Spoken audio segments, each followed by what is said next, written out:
এই আমি এদিকে গেছি, সামনে ট্রাক, আসছি পিছনে।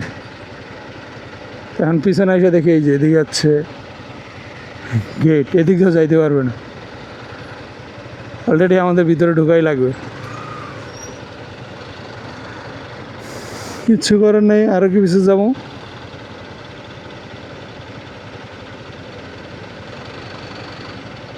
কি একটা অবস্থা, এই করে দেখেন লুকিং গ্লাস লাগিয়ে যাবে যে ভাব। এখন এই গেটের জন্য যাইতে পারবো না, আমি তো পিছাইছি, গেট তো সরানো সম্ভব না।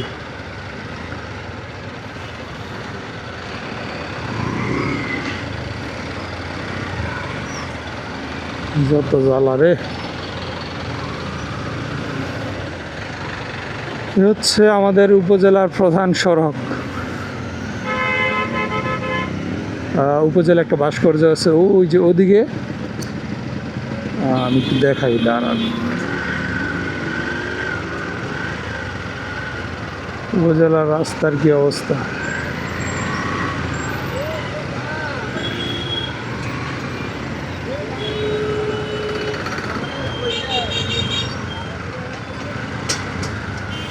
ওরে গরম পুরোপুরি পড়ে গেছে গা মনে হইতেছে। আমি খালি গায়ে কিছু ভিতরে পরি নাই, শুধু উইন্ডশার্টটা পরে আসছি। ওই যে উপজেলা, এটা কি বেদরগঞ্জ উপজেলা, বেদরগঞ্জে একটা ম্যাপ দেওয়া আছে।